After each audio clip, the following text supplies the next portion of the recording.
This is an ODB Films production. Visit odbfilms.com today. In Latin, Renovo means to renew, restore, or revive. This show is all about growing in our understanding of faith. Past episodes are available at Renovo Podcast or odbfilms.com. I'm Doug Tuke, the Director of Ministry at ODB Films, and today we get to chat with the Vice President of ODB Films, TJ Berden, about speaking truth to beauty into film. I got an opportunity to sit with TJ when we were together as a team back in St. Charles, Illinois, in the wake of a bunch of really great meetings and reflection on the work we're doing and the work that's coming up. And I am pretty excited to get to share that time with you. Making faith-based films is very difficult to do. And to do it well, it takes a great deal of powerful leadership, exquisite mission, and a whole lot of prayer. ODB Films is proud to kind of be adventuring through that endeavor. And TJ is really at the helm on the ground as a lead producer on both our Full of Grace project and Paul the Apostle of Christ project. Eric Groth is, of course, the executive director and CEO of ODB Films. And really, TJ is kind of our second in command. But boy, I just cannot wait for you, Renovo listeners, to get to know TJ, just his incredible mind and the good work that he does. So without further ado, here is our time with TJ Berden. So this mission of drawing people into Christ through film is very hard to do. So how do we do it well? You know, what works? And then also maybe what doesn't work? You know, what are we doing well? But also like what doesn't work? What are things that you've seen and you're like, oh my gosh, this is insane. What a horrible film. Sure.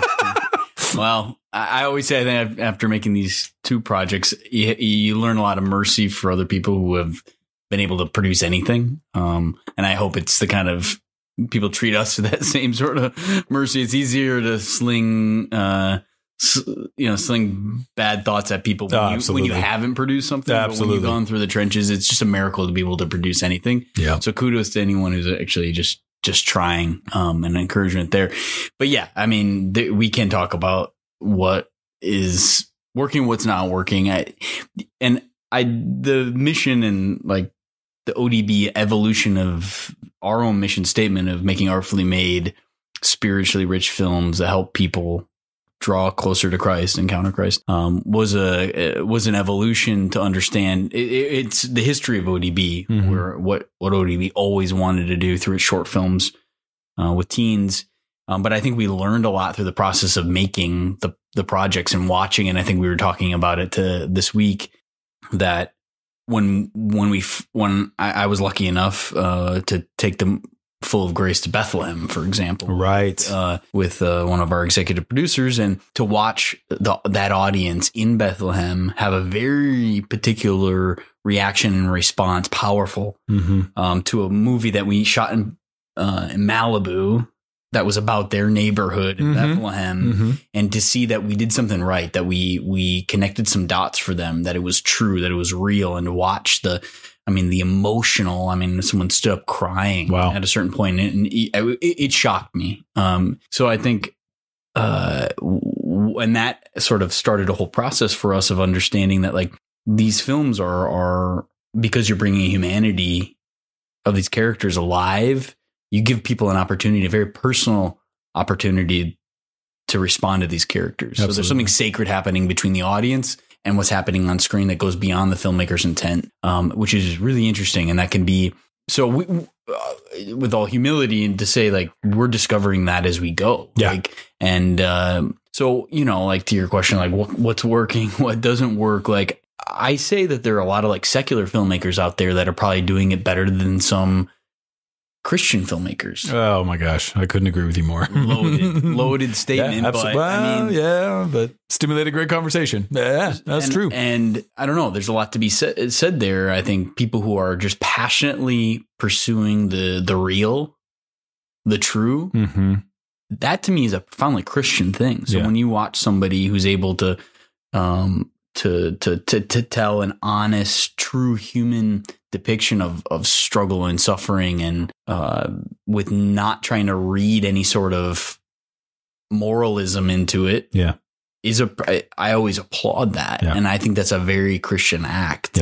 So that it can come even through an unlikely source, or somebody who is maybe born and raised in the faith, who maybe has left it. So I think it's Yeah, I think it's an interesting time right now, just because I think people are desperate for filmmakers who are telling stories. I think are having to really look at themselves and their own history and understand what's the best story to tell. And a lot of them are going back to their roots and their origins, which happens to be Christian. So I love Del Toro, Iñárritu, Cuarón. Yeah.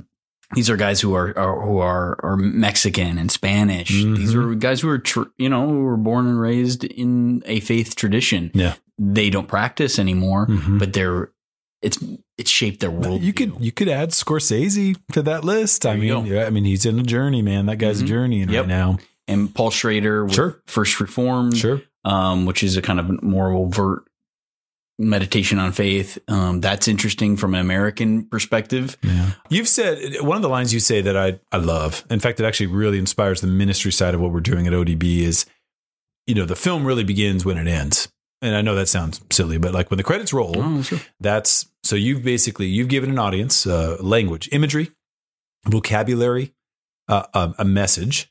And when you're making films like what we make, when we're making films like the films we love, we're saying, so take that and go. And this is truth. And now be truth.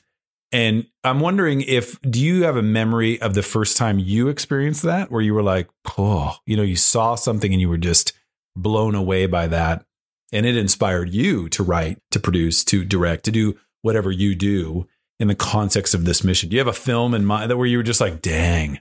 Sure. I mean, I remember one probably the first time that happened was watching Moulin Rouge. Yeah, my wife is gonna freak out. She loves that film. Baz Luhrmann. It's a great movie. I mean, it was shocking to me. I was doing a lot of theater at the time, so to then walk into a movie that kind of bridged this sort of theatrical world, musical world into with a truly cinematic perspective. Wow, blew my mind of what was possible. Like the medium could make something much new. Image. It was new. It was just absolutely new for me. And I'm not a huge musical fan, so it's always surprising when that stuff like really resonates. But it was just bold and provocative visually, I guess. I mean, that's what Baz does best. Yeah. So that was exactly the emoji mind blown. Yeah, I know it is in that moment. And then I think that probably drew me more. I always watched movies growing up with my mom, and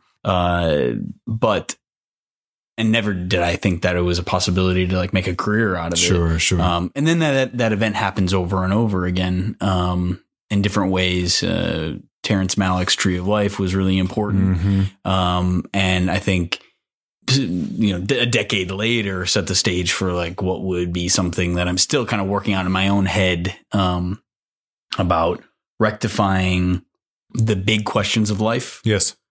And how cinema allows those questions to be asked. Yeah. And I think at a certain point in, my own personal journey, like that film was a huge help and a huge gift, because it was asking some deep questions that I may not even been able to articulate. Yeah. But through image and word and this beautiful marrying of, if you haven't seen Tree of Life, please drop everything and go see it. Because it speaks into that. So that you can choose two very different. Those are very Baz Luhrmann and Terrence Malick are not. They're not having coffee together. No, exactly. Yeah. But I like that about you, is that you bring this like spectrum of diversity to the giftedness. I love that. I do. Well, again, I guess it comes down to, and what's the common denominator? Right. Beauty. Yeah. Yeah. Like something transcendent, something that's beyond you. Beyond me. Yeah. And I think that's what I always gravitate towards in projects. Show me that one moment that raises me outside of myself. It's probably like what good liturgy could be. Yeah. Or good music. I mean, certainly. I mean, we get good art, but don't you think that piece right there, the beauty piece, is what probably causes the most tension when it comes to faith-based film? Is the criticism of a lot of faith-based film is that it's not necessarily beautiful. It's not necessarily artistic in the sense that it's drawing us into a mystery, that it's overt, that the bar of language is so low that it's just this very like blatant message that's not really inviting me into a relationship or a challenge as much as just like, this is righteousness. Don't you like how righteousness prevails? And then you just go home. that is really a bar for Christian film. And I would say, I mean, I know at ODB that terrifies us. Beauty is the leading component.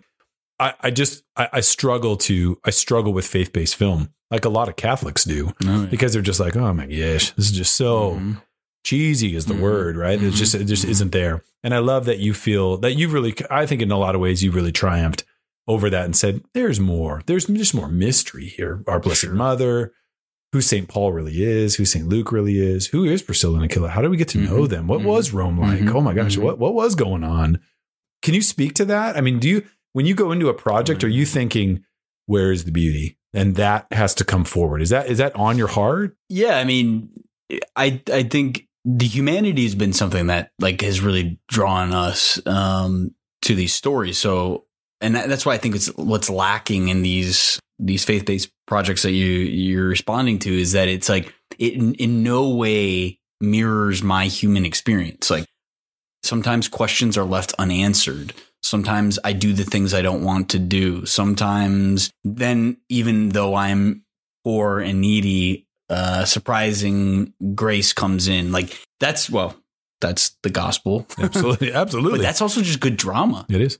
And that's where I feel like we're doing a disservice to Christian cinema or to Christianity, to storytelling, is when we jump over all of that minutia that's in between in the human experience, like that Christianity lets us look at our humanity in an authentic way, in a real way, with censoring nothing. Yeah, we start with humanity first, and there's an incredible amount of beauty in humanity. Like, we're human. That's what we're supposed to recognize, right? And so I think that then for us, at least in these projects, the beauty kind of follows in the development of those stories. Sure. I remember watching, I was 11 years old, 1986, I think it was, and watching The Mission for the first time and on a VHS tape at my Uncle David's house at Christmas. Great movie. And having no desire to see this film because I was 11, and having just my earth just rocked. I just didn't know that the church had a history of men and women marching into the wickedness of the reality of the human condition, purposes of evangelization, but then seeing the humanity just wretch that apart, and then seeing the innocent suffer. That film absolutely it changed my life. Sure. And that sounds so corny, but it rocked me to the core, and it changed. I was 11, and we know now that if you're in faith, if you're by the age of 12, really, you're kind of making decisions about like, who's this Jesus guy, and is this for real for me or is it not? I know for a fact that film, the reality of ministry came alive to me. I do a lot of film and reflections with Paul. I've done them with Full of Grace. I'm showing this film. I'm sitting with people in parish communities all over the country, seeing it for the first time. Kids 10 years old to adults 75 years old say, I just didn't realize how real it was. I just didn't. I've read the Bible. I've been to mass every day. I couldn't see how real it was. And you made it real for me. Sure. I mean, like in some ways, successful, beautiful, faith-based cinema is saying, this is real. And here's imagery to help you internalize and then to live the gospel. And I just wonder how intentional is that, DJ? Like, I mean, do you think about that when you're making a film? Is it like, no, Jim Caviezel, James Faulkner, Baha? I mean, like, this is going to be real. Sure. Noam Jenkins, this is real. You're real actors that are bringing real characters to life that convert hearts. Sure. I mean, what is that like for you? I mean, and it just makes me think like what film's able to do, like to transport a young person from Montana to, where was the mission? Paraguay, Uruguay. Yeah. Like literally to have that opportunity to travel, imaginatively is a huge gift. Like, and especially growing up, like we didn't travel. I don't know about you. I didn't travel like that. No, travel too much. So it gives an opportunity for an experience that otherwise wouldn't take place. And then, we talk a lot about like empathy and like teaching how to like see another culture, to see another person. So it's like, I don't know, like the endless gifts of film are way beyond. I mean, you can talk about its ability to, can a film help a person know Jesus? Yeah.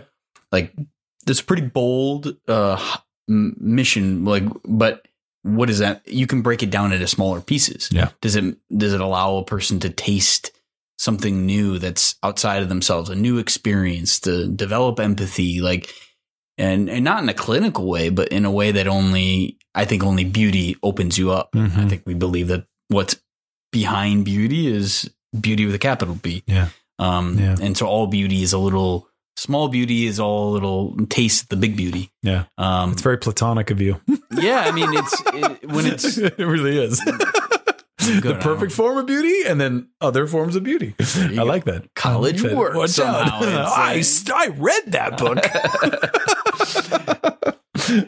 That's great. Yeah. And I think the intentionality there for helping people internalize scripture also is pretty interesting. I think when Andrew and I were digging into the story, I think it's really just like that sort of that creative, imaginative impetus that because we want to know for ourselves, like, what the heck is this all about? Yeah. Like, help this make sense to me. Like I always say before Paul, I didn't know Paul very well. Yeah. Welcome to the Catholic wagon. Right. Right. Born and raised Catholic. Heard him. He's a kind of a yelly, angry guy who always showed up for the second reading. Right. And showed up. Yeah, every week he's there. But to know that he was a man who struggled, who had a lot of cracks, and he makes him a more relatable person. It's not an attempt to make like water him down as a person, but I just don't think we understand how real these people were. Yeah, absolutely. And so it's like really comes out of a need for us to know and understand who these people are, ultimately to know who Jesus is for ourselves. Yeah. And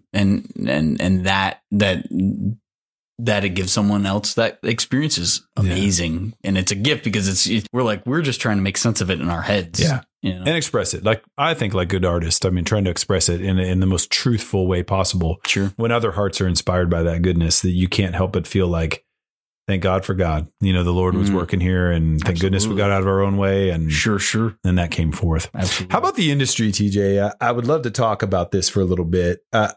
When I'm on the road and showing the films and trying to just be with people and share those experiences, I think that there's, especially from the Catholic world, there's a real like, oh, why don't you do? And I'm like, I don't think you realize how unbelievably difficult it is to do what we're doing in the film industry. That the film industry is not cut out to celebrate the Gospels. Like, it's not just built to do that. Can you speak a little bit to what does it mean to make a faith-based film? What does it mean to push a story like this into a world that demands money and distribution and sometimes the darkness of the industry and the lying that goes with that? I mean, the hurdles you've had to jump to be the success that you've been. I just think it's astonishing. I really do. Yeah.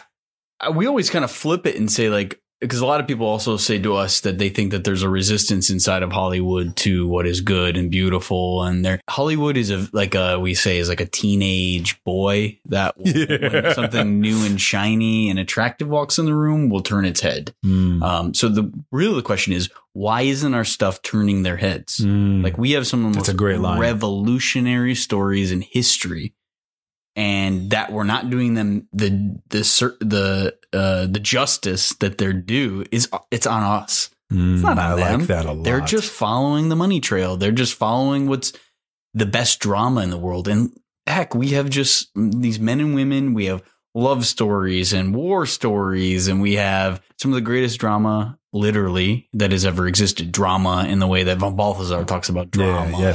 And we have that, but we don't know it ourselves personally. And I think that's just part of the work of so there's a lot of drama going on in this moment in history, because I don't think we know very well who Christ is, and we don't really know therefore we don't know who we are as people and humans. So it's a great opportunity. People often say, like, hey, look, aren't you getting bored telling like Bible stories or doing a thing? Sure. And I said, just tell me a better, more dramatic personality than, for example, Patrick. Right. The next story we'd like to do. Slave who then returns to the land of his enslavement out of a big love. Like that, you can't write better drama than that. It's epic. Paul, like, again, killer of killers, who was the ISIS of his day. Yep. Who becomes the leader of the church. Right. So it's just, this stuff is like, you can't write this stuff because it's truly, the divine is entering in the human realm. Mm-hmm. And when you can flip things on its head, I always look for that. Like, so what are we flipping on? Like, how are we flipping things on its head? Because that's what Christianity does. It's like completely doesn't make any sense. Yeah, it doesn't. No. And that's cool. And by the way, that's just great drama. Everybody's looking for that third act twist. Yeah. Oh, we got a third act twist. Yeah. Oh, yeah. And Every time. Conversion is always a twist. It is. Yeah. And it isn't that your life gets perfect. It's not that. But that's the difference right there, TJ, right? Is that that you don't preach some squeaky clean journey, that you really end up being the unnoticed, or that you might fade into the oblivion of history, but that's your moment that the Lord, that you really allowed the Lord to do something through you. Great drama ensued. Isn't that the story of every saint? Yep. I mean, I just think that's, it's not about legacy per se. It's really about sacrifice and change.